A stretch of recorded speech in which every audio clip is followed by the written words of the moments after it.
Washington, D.C., the capital of the United States of America, where Prime Minister Modi will arrive for his first state visit. The tricolour is fluttering, the red carpet is being rolled out. This is Modi's 8th visit to the US as Prime Minister, his second during the Biden presidency, but the Americans are calling it transformative. One that could redefine the India-US relationship. We'll tell you why. From chips to China, from jet engines to drones, the optics, the personal chemistry, we will report and analyze every aspect of this visit. Join me, Palki Sharma, to connect the dots on Firstpost.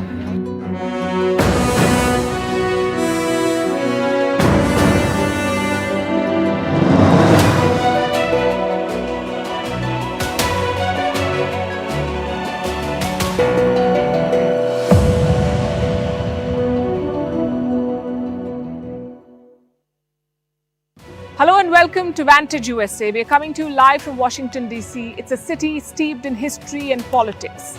Wars have started and ended here. Alliances have been forged and relationships built. Now it's ready for the next chapter.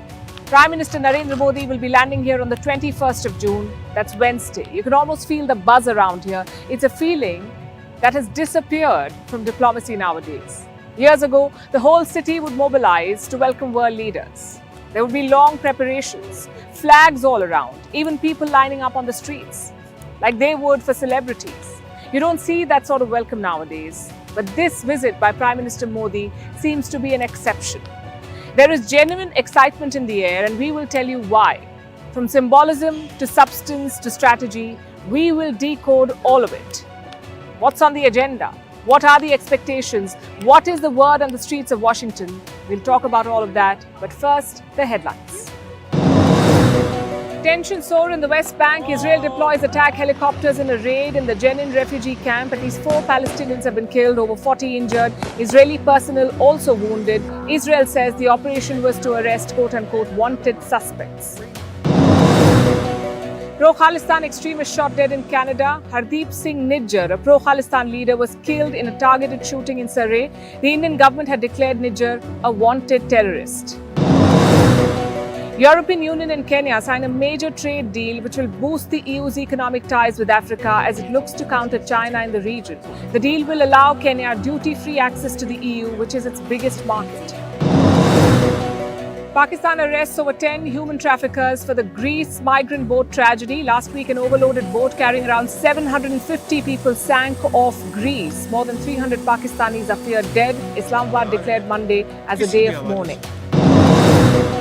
North Korea calls the bot spy satellite launch its gravest failure. Top officials promised to push for a second attempt. On the 31st of May, North Korea's first military spy satellite crashed soon after liftoff. And Europe is the world's fastest warming continent. It should brace for more deadly heat waves, says a climate report. Europe witnessed its warmest summer on record last year.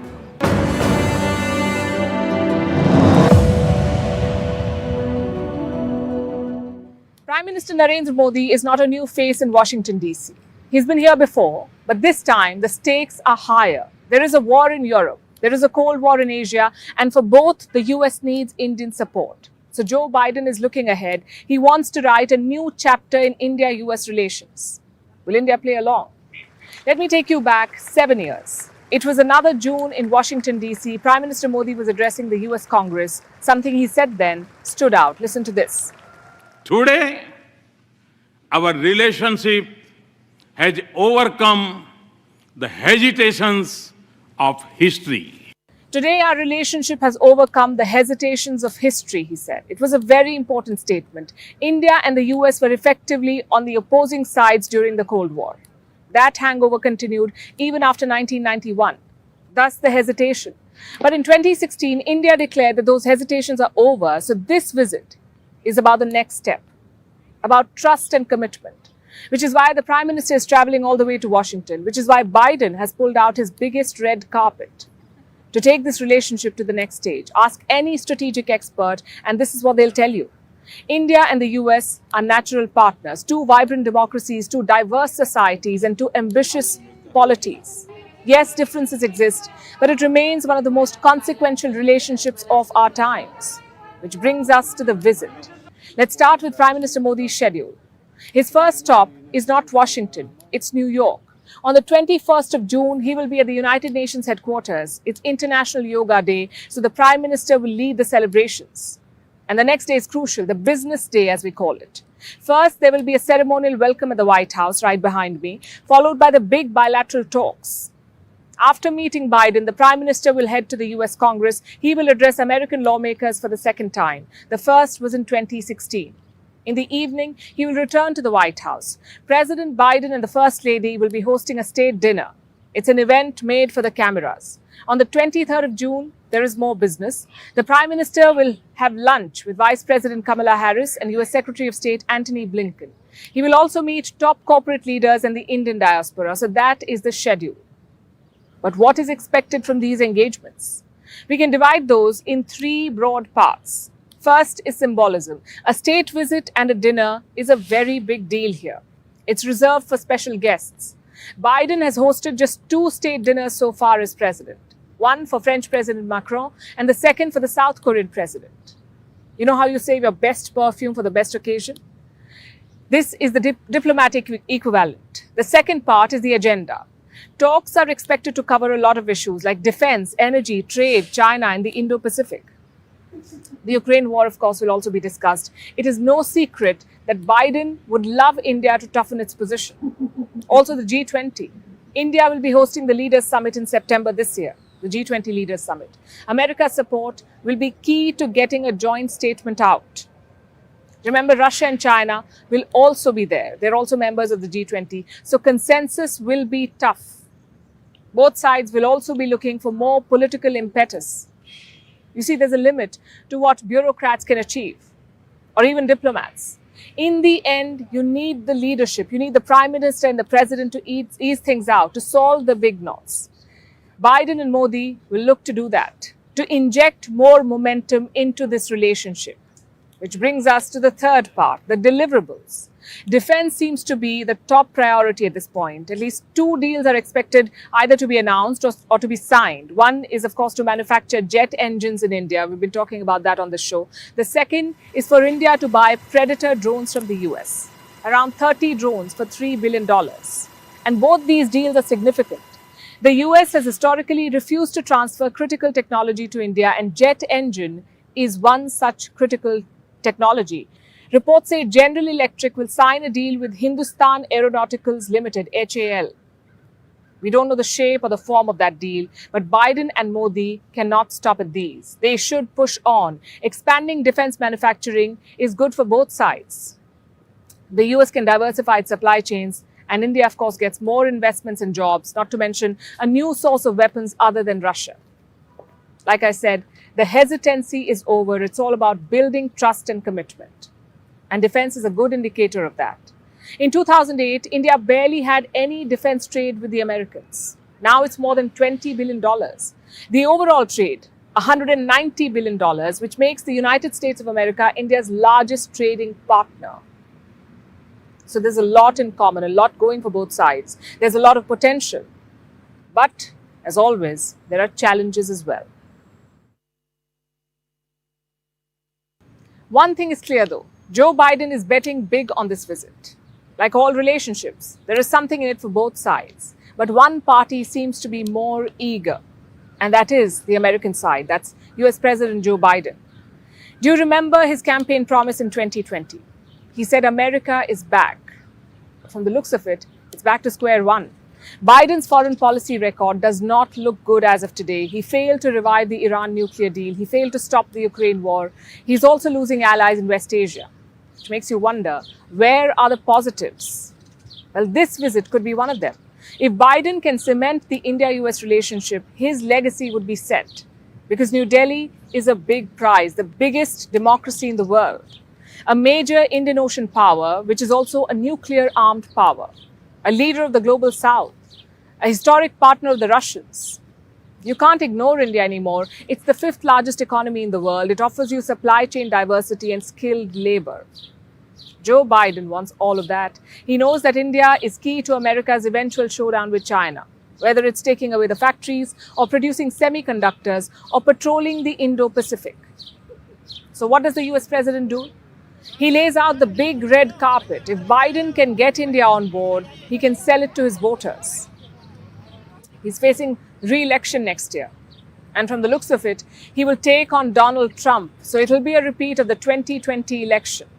Although a lot has changed since then, President Biden has presided over a period of rising cost of living. He's also lost the US House of Representatives. His approval rating is around 40%, which is the lowest of his presidency. And Trump, on the other hand, is in legal trouble. He has been charged in 2 separate cases. So my point is, anything can happen. It's going to be a big contest. Biden may or may not be in the White House next year, so he's pulling out all the stops. There are 2 aspects to this strategy. Number 1, the Indian American pull. It's a huge community in the US, numbering more than 4 million. They're the second largest immigrant voting bloc, and most of them support Prime Minister Modi. You court the Prime Minister, you get their vote. At least that's the assumption. Donald Trump tried the same. In 2016, he released this campaign video. Abhi ki bar, Trump Sarkar. That was Prime Minister Modi's 2014 election slogan. Trump copied it, and it seems to have helped. Perhaps Biden is expecting similar results this time. The second aspect is strategic. I already mentioned what India brings to the table for the Americans. Yes, the defense deals and the tech transfer is great, but for Joe Biden, that is not the end goal. The end goal for him is political, to recruit India into the American camp. And that would really help him domestically too. Just think back to another American president, Richard Nixon, known for just 2 things. One is the Watergate scandal and his disgraceful exit from the White House. The second is his China policy. Richard Nixon began relations with a communist regime in China. He opened a second front against the Soviet Union. It played a crucial role in the Cold War, perhaps even contributed to the end of the Cold War. Joe Biden is trying to do something similar as president, to use India's popularity and strategic importance to benefit domestically. The question is, will Prime Minister Modi play that game? We ask because it's a dangerous one, especially because it's targeted at one country, China. Speaking of which, Beijing is hosting a very important visitor as we speak, US Secretary of State Antony Blinken. It was a long overdue trip. The last US Secretary to visit China was Mike Pompeo. That was in 2018, so it's been 5 years. Blinken was supposed to visit in February, but that trip was postponed by the balloon saga. You may remember that story. We reported it. Chinese spy balloons were spotted over American skies. Washington shot down one of them and postponed the trip. Anyway, it's finally happening. Blinken had 3 important meetings in Beijing, with President Xi Jinping, with Foreign Minister Qin Gang, and with top diplomat Wang Yi. How did the meetings go? Well, here's what President Xi Jinping said after meeting Antony Blinken. The 2 sides have also made progress and reached agreement on some specific issues. This is very good. So some progress and some agreement. I guess that was expected. You see, China-US ties have hit rock bottom. So the expectations from this visit were pretty low. Blinken's mission was to keep the lines of communication open to avoid any miscalculations. But for China, the big issue was Taiwan. President Xi told Antony Blinken that relationships should be based on mutual respect and sincerity, a bit rich coming from the expansionist-in-chief.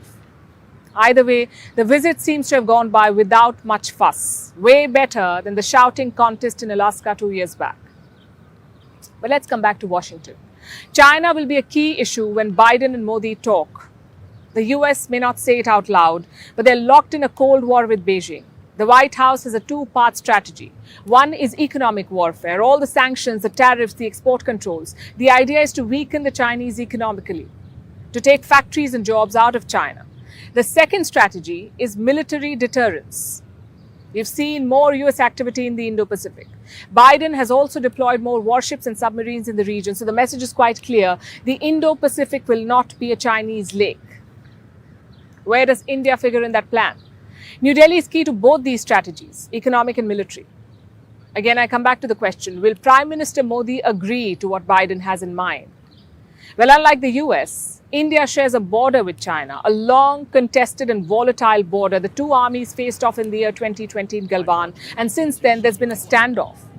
38 months and no sign of de-escalation. We've been locked in a standoff with the Chinese for 38 months. Thousands of soldiers have been deployed on either side. Even a small miscalculation can be deadly. And Prime Minister Modi cannot ignore this border issue. He cannot push China beyond a point. The US, on the other hand, faces no such restrictions. They're sitting safe, thousands of miles away. We've seen this contrasting approach in the Quad as well. India has been reluctant to give the Quad a military color. Yes, there are joint exercises, but at its heart, the Quad is non-military.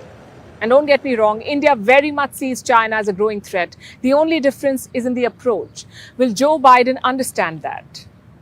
As things stand today, he may not really have a choice. At this stage, Biden cannot afford to antagonize India. So his only option is to play along.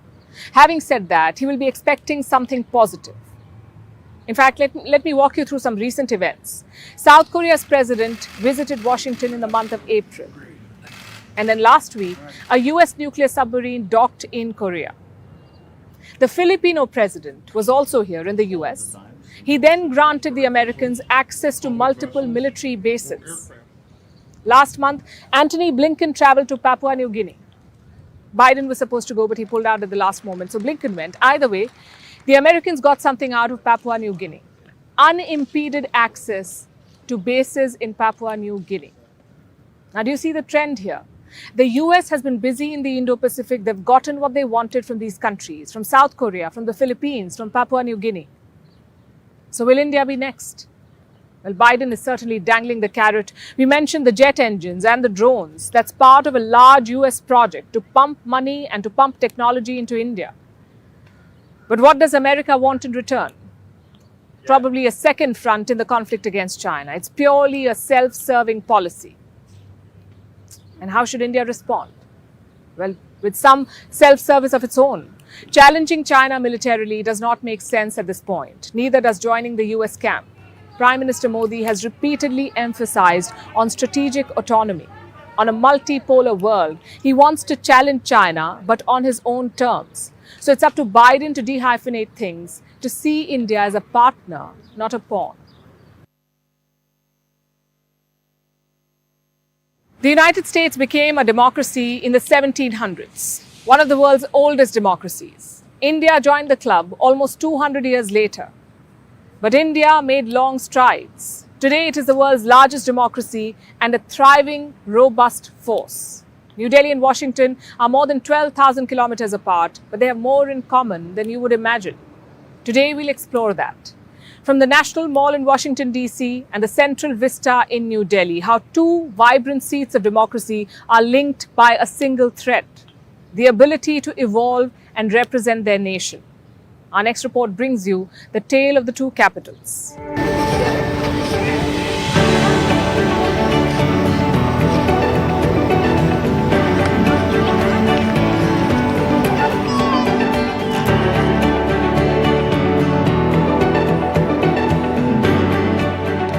Behind me is the US Capitol building. It is part of what is called the front yard of America, the National Mall, home to the most iconic buildings in the country, also the seat of the US Congress. The entire expanse is a reflection of a confident country. But how was it born? I have a story to tell you. A tale of two capitals, Washington, D.C. and New Delhi. One symbolizes the world's oldest democracy, the other is home to the world's largest democracy. Both capitals are separated by distance, but united by shared values and some history. Our story begins in Washington, D.C. The year was 1775, the US Revolution had just ended, and the Americans wanted to create a new identity for themselves, something that breaks away from their past of the British colonial rule. George Washington was the president, and he had a plan. He picked the land himself. He passed something called the Resident Act that helped create the US Capitol and the President's House, which is the seat of the US government. And for this, he handpicked a civil engineer. It was this man, Pierre Charles L'Enfant. He designed the first plans for the city of Washington, D.C., inspired by the Champs-Élysées in Paris. He visualized Washington from scratch, a grand city with wide avenues, public squares, and buildings that inspire, within a district of hills, forests, and greenery. What L'Enfant did not know then was this. His vision would inspire another democracy over 200 years later. India. Yet another democracy emerging from the shadow of its colonial past. A few years back, India launched a major project, the Central Vista Project, an attempt to decolonize India's capital. When Edward Lutyens and Herbert Baker built New Delhi, they too were inspired by L'Enfant's designs. But the old Central Vista was made to serve the British. The India of the 21st century needed an upgrade.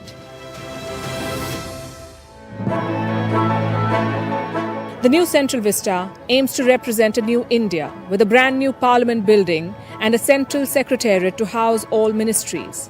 Also a revamped boulevard now called the Kartavya Path or the Path of Duty. This is India's new Central Vista, and its similarities with the National Mall in Washington are striking. Both are iconic spaces, featuring grand and expansive buildings, imbued with deep symbolism. Each monument on the National Mall represents a part of America's history. In New Delhi, the India Gate and the National War Memorial evoke a sense of national pride. And the new parliament represents the rich tradition of democracy in India. This was a radical change for India, much debated, as most decisions are in a robust democracy. But such changes are part of the story for Washington's National Mall. It has undergone many such transformations. It has been rebuilt, burned, extended, and restored many times. The architectural revamp did not alter the core of America's democratic foundations. India's Central Vista project is no different. It's an attempt to revamp the democratic spaces of a confident country, a country that sees itself as a lot more than a former British colony. And it is proof that democracies need to evolve. Whether it be the National Mall behind me or the Central Vista in New Delhi, they show that democracies need to be in tune with the times to truly reflect the countries they represent. One of India's strengths, as we mentioned, is its diaspora. Indian Americans make up more than 1% of the US population. That's over 4 million people. Seems like a small number, but its influence should not be underestimated because this is a very important segment of the American society. Socially, economically, and increasingly politically. And the White House knows this. As Indian Prime Minister Narendra Modi lands in Washington, D.C., Indians in America will be keenly watching and participating in the events. What does this visit mean for them? What are their expectations? We spoke to some members of the Indian community in Washington, D.C. to bring you this ground report. When Prime Minister Modi met President Biden last month, the American leader had a complaint. He said Modi was too popular. You may remember this exchange in Japan. Biden told Modi he was making preparations for a grand reception in Washington and he'd run out of tickets a month before the event because the Indian leader was too popular. That popularity was on display again.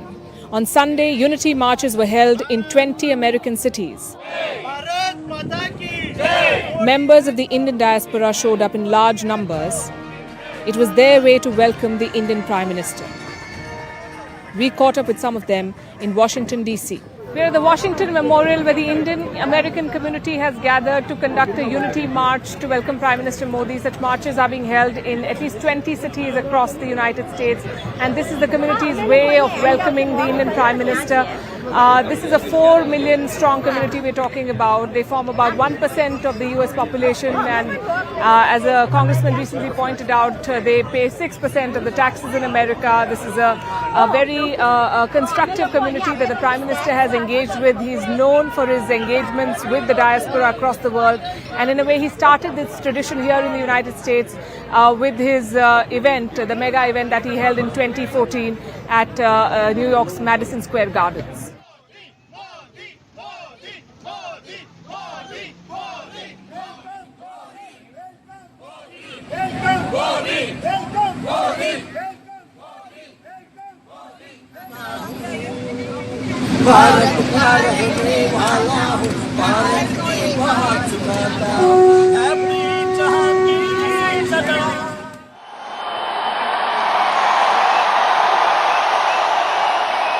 That was in 2014 when Modi visited the US for the first time as Prime Minister. 19,000 people turned up to see him. The crowd waved and chanted his name.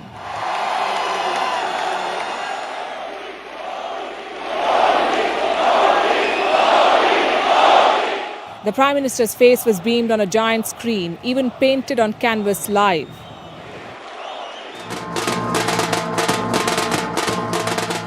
In the years since, the engagement with the diaspora has continued, and the support base seems to have grown.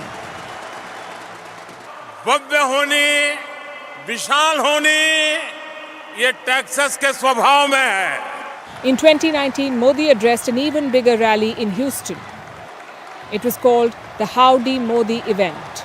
50,000 people attended, including then US President Donald Trump.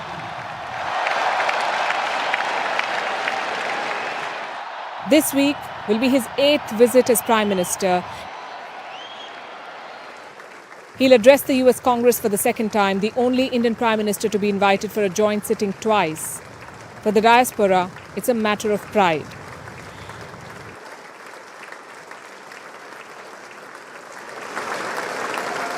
Modi Sahab and Biden together, we hope that the friendship lasts a very long time and we bring peace to the world solutions, and the two great leaders meeting is a very, very good thing. Our Indian diaspora already benefited. Our students especially, a long waiting green card, we got some relief in green card. But with a large fan base comes the weight of expectations too.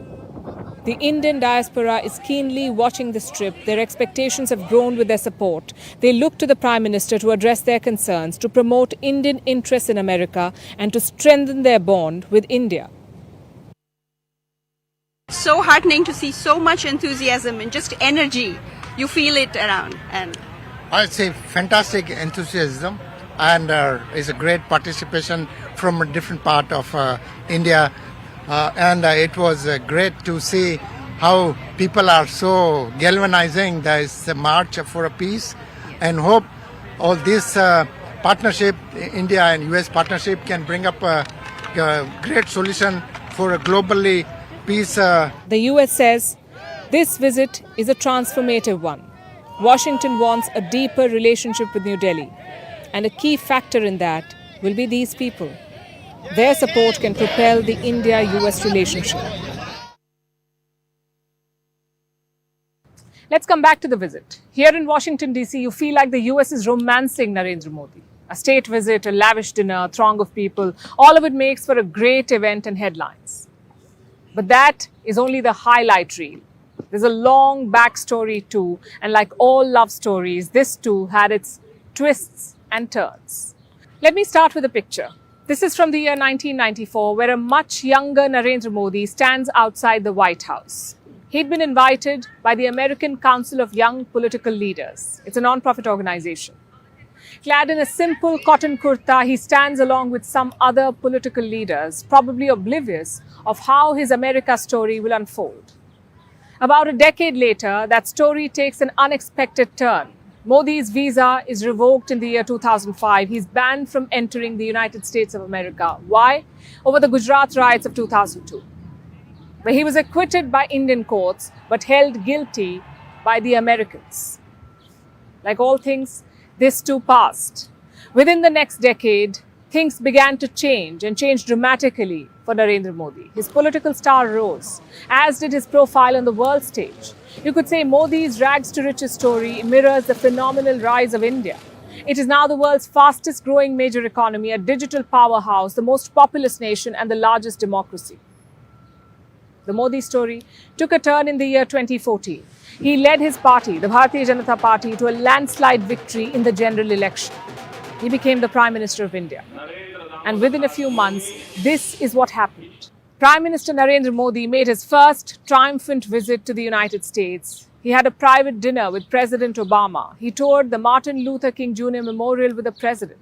He received a rally fit for a rock star at Madison Square Garden, with 19,000 cheering members of the Indian diaspora. This marks the beginning of America's budding romance with Modi, which grew with each visit over the years. But this week's visit, his 8th, could be historic and path-breaking because this is his first state visit to the US. He's only the 3rd Indian leader to do so, to come on a state visit to America. During his tenure of 9 years, this is the 12th time Modi will address the legislature in a foreign country. This is the highest number of times for any Indian Prime Minister till date, much higher than what his predecessors achieved during their respective tenures. Dr. Manmohan Singh addressed foreign legislatures 7 times in his 10-year tenure. Indira Gandhi 4 times, Nehru thrice, Rajiv Gandhi and Atal Bihari Vajpayee twice, and former Prime Ministers like Morarji Desai and Prime Minister P.V. Narasimha Rao only once. And specifically talking about addressing the US legislature, former Prime Ministers have done so too, including Nehru, Rajiv Gandhi, P.V. Narasimha Rao, Atal Bihari Vajpayee and Manmohan Singh. But Prime Minister Modi will become the only Indian PM to address the US Congress for the second time. And this is testimony not only of Narendra Modi's rising influence, but also of India's growing stature on the world stage. Modi has single-handedly changed the political landscape of India. There is unwavering determination towards progress, with development as a key driver. So it's no surprise that America is going all out to partner with India. And only a decade ago, few anticipated that Modi would become such an ardent champion of stronger ties with the United States, that he would go on from being persona non grata to Prime Minister and America's state guest.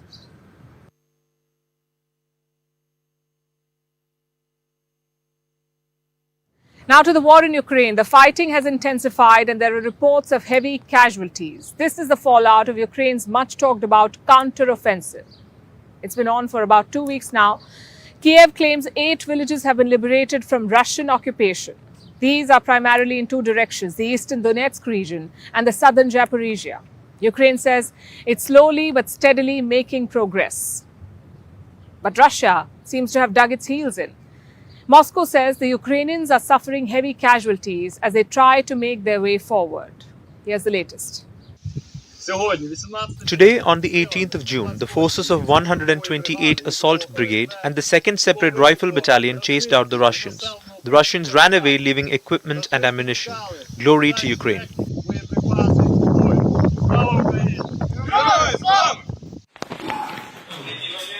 Ukraine's military released this video on social media yesterday. The troops claim to have liberated a village from Russian control. The troops are waving the yellow and blue flag and shouting glory to Ukraine. But the celebrations could have been premature. The village's name, Piatikatki, roughly translates to 5 houses. It's quite small, and it may not even be in Ukraine's hands. While a Russian official acknowledged that Piatikatki village has been retaken by Ukraine, but the official also claimed that Kyiv's troops were later pushed out of the village. Russia says the village is now in a grey area of control. And this disputed liberation reportedly came at a high price. Russian military bloggers say that both Ukraine and Russia suffered heavy losses around the village, both in terms of soldiers and equipment. Moscow keeps announcing Ukrainian casualty numbers. Over 200 Ukrainian servicemen, 33 tanks, 30 infantry fighting vehicles and 35 armored fighting vehicles were destroyed in the course of hostilities in the Zaporizhia direction alone in a day. Russia maintains that Ukraine's counter-offensive is faltering. It doesn't talk much about its own losses though. The British Defence Ministry has been monitoring the war. It says both countries are suffering high casualties. It also says that Ukraine's gains have been small. Ukrainian President Volodymyr Zelensky himself acknowledged the difficulties his troops are facing, especially around Zaporizhia. It is high time to express our gratitude to all our warriors, to those who have distinguished themselves this week. The Tavria direction is the most brutal one. The word Tavria refers to the southern front. Zelensky called it brutal, but despite the brutality, he doesn't seem disheartened. He even issued a warning to Russia. Russia will lose the captured territories. There is no and will be no alternative to our steps towards deoccupation. Our troops are advancing, position by position, step by step. We are moving forward.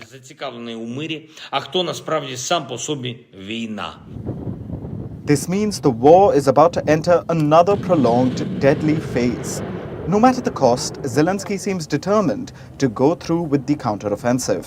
A lot of people on both sides will end up losing their lives, and there might not be many pieces left to pick up. Despite this, Ukraine is already planning its recovery. It wants a green Marshall Plan to rebuild its economy. This is a reference to the aftermath of World War II. Under the original Marshall Plan, the US transferred billions to Western Europe to help it rebuild. Ukraine wants a new green version of that. Green how? Kyiv plans to rebuild its destroyed industries in a sustainable manner. The focus is on steel. Ukraine says its destroyed steel plants will be rebuilt and powered by renewable energy. As part of this Green Marshall Plan, Kyiv has asked for $40 billion. This request will be debated in London on Wednesday. Ukraine and Britain are co-hosting a two-day meeting there. But any decision on this will most likely come into effect only after the war is over. And $40 billion is just an initial request. The World Bank estimates that Ukraine's reconstruction will cost $411 billion. So it's a long road ahead for Ukraine. And the first step to rebuilding is the toughest one. The war has to end. Meanwhile, away from all the diplomacy and global power play, a Bollywood film is making a splash. Not in a way that its makers would like it to, but that's how it is. I'm talking about Adipurush, a film inspired by Ramayana. Adipurush has been in the middle of controversy from the word go. And the latest one came from Nepal, India's neighbor. Two Nepalese cities, including the capital city of Kathmandu, have released fresh orders. They've banned the screening of all Bollywood films in their cinemas, and Adipurush has been banned across Nepal. So what is this controversy about? And why has it escalated? Our next report tells you. This is Adipurush, an Indian Hindi film, inspired by the Hindu epic Ramayana. It depicts the victory of the Hindu god Ram over the demon king Ravana, after the latter kidnaps his wife Sita, who is the female protagonist of the Ramayana. Now, one thing is important to remember here. Nepal, the landlocked South Asian country, prides itself on its connection to Sita, who is believed to hail from Janakpur in Nepal, where her father, King Janak, had his kingdom. And because of her roots, Sita is also known as Janki, meaning the daughter of Janak. And this is what Sita is called in Adipurush as well. Her character's name is Janki in the movie. Even so, a dialogue refers to her as the daughter of India. And this has been the root of a controversy in Nepal, especially as Hindus make up about 80% of the country's population. So initially Kathmandu, the Nepalese capital, issued directives saying that Bollywood films will not be screened in the city until this quote-unquote objectionable line is deleted from the movie. And this protest is being spearheaded by this man, Balendra Shah. He's the mayor of Kathmandu. Some 3 days ago, he had given an ultimatum to the makers of Adipurush, demanding that the controversial dialogue be deleted. He called it misleading. But when the desired change wasn't made, he said, "Defense of Nepal's sovereignty, independence and self-respect is the first duty of all Nepalese governments, non-governmental organizations and Nepalese citizens." Then, Shah proceeded to halt the release of all Bollywood movies. But this anger against Adipurush has spread like wildfire in the country. It began with Kathmandu, and by today morning, Pokhara had followed suit. Now, both the cities have banned Indian Hindi movies. And across the nation, Adipurush screenings have been barred, including in Dharan, Itahari, Janakpur, Dhangadi and Chitwan. But Adipurush's fight against controversy is even bigger in its home country, India. Now, Adipurush is one of the most expensive movies to be made in India. It's also mired in controversy. The film started making headlines months ago when its trailer was released. Viewers mocked cartoon-like graphics and drew similarities to Western shows like Game of Thrones. The depiction of Ramayana's characters in the movie, especially the portrayal of Hanuman, faced the ire of critics, and Adipurush kicked off a political storm where, across the ideological spectrum, many leaders came forward to protest the film. There were reports of sporadic protests against the movie. But now, anger is crossing national boundaries onto Nepal. adding to a list of disputes between the two countries, like the unresolved Kalapani territorial dispute or the Akhand Bharat mural in the new Parliament of India, which was criticized by Nepalese leaders. And now Nepal's ties with India may be further strained because of a movie that is making waves not only in India but also abroad, just not in the manner one would expect. An Indian becoming a UK PM. Well, it's not like that we are going to get the Kohinoor back. But at least India is on its way to the top. Huh? But Gautam sir, there's actually not much to celebrate. Why not? An Indian is ruling the UK. Indian leaders in third countries often tend to overcompensate for their minority handicap. Key. For example, Sunak's Home Secretary of Indian origin, Suella Braverman, disapproved of India-UK free trade because it would encourage people immigrating to the UK, and the majority of whom were Indians. Structurally, India and UK have passed baggage that still hasn't been resolved. And that is why, Ladies and gentlemen, India needs to significantly temper its expectations from Rishi Sunak. Presenting Vantage with me, Palki Sharma, a first-of-its-kind global show with an Indian perspective.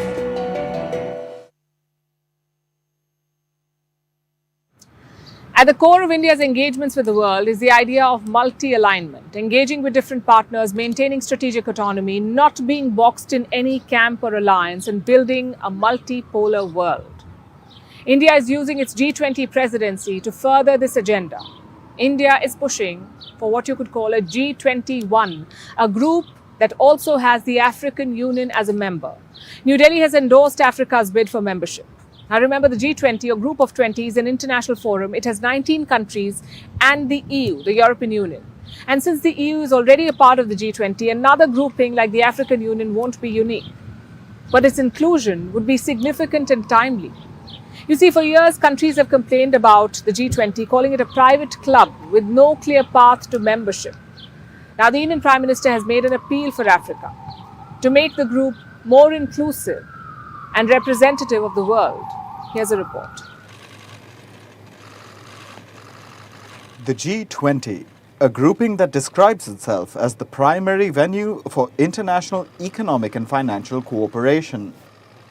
It's an exclusive grouping that makes decisions affecting the world, but it doesn't really allow the world to take part. Since it was conceived in 1999, the group's composition hasn't changed, even though the world has.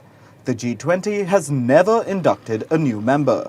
It has permanent guests like Spain, ASEAN and the African Union, but so far the G20 hasn't given anyone membership. Now that could change thanks to India. Prime Minister Narendra Modi has written to the fellow G20 members. India wants to expand the G20 in the upcoming summit in New Delhi this September. By inducting the African Union, the AU is a grouping of 55 African states. It represents about 1.4 billion people and around 10% of the world's economy. You would think that a grouping of this size would be front and center at any global forum, but that's not the reality. The AU has marginal representation at the G20. Only one AU country is a permanent member of the group, that's South Africa. The rest of the AU countries are represented by the African Union delegate, who is a permanent guest, not a member. There's also representation from the African Union's Economic Development Program, the New Partnership for Africa's Development, or NEPAD. This organization too is a permanent guest at the G20. This year it's being represented by Egypt. So, to recap, 1.4 billion people and a tenth of the world's economy is represented by one permanent member and two guests. Let's compare this to the European representation. The EU is a member of G20, and there are 5 European countries who are members in their own capacity: Germany, France, Italy, Turkey and the UK. Spain is also a permanent guest to the G20. So, 6 permanent seats and 1 guest represent Europe, a region with half of Africa's population. That does seem ridiculous, and the world has been waking up to this of late. Last year, Indonesia proposed the AU's membership to the G20 ahead of November's summit in Bali. Indonesia was the chair of the G20 last year. During the Bali summit, French President Emmanuel Macron backed the AU. AU membership was endorsed by China and lobbied for by South Africa. But what came of it? Nothing. There was no mention of the AU's membership in the G20 declaration after the Bali summit. So, does that mean that India's endorsement won't move the needle either? We have to wait for the summit to know for sure, but there is one crucial difference. The AU has two new powerful allies this time around. There's of course the hosts, India, and then there's also the US. Last December, days after the Bali summit, US President Joe Biden gave his nod to AU membership. And today I'm also calling for the African Union to join the G20 as a permanent member of the G20. Biden said this during a US-Africa summit in Washington. Was Biden's declaration substantial or just sweet nothings? We're likely to find out in September. India has already put its endorsement in writing. Will others follow its lead? We'll keep you updated as the story develops. And now it's time for Vantage Shots, images that tell the story. Indonesia and SpaceX have launched a telecommunications satellite. This project is worth over $500 million.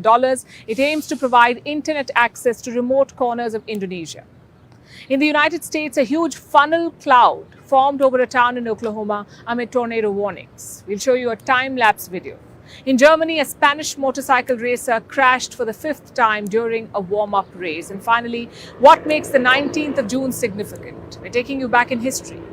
In 1865, Texas, it's a state in America, on this day, a group of enslaved African Americans learned that they were free from slavery. Their president was Abraham Lincoln. Over 2 years back, he had signed a landmark law. It's called the Emancipation Proclamation. It was meant to free all the slaves. This day is also called Juneteenth. It's a federal holiday here in the US. We're leaving you with this. Thank you for watching. We'll see you tomorrow from Washington, D.C.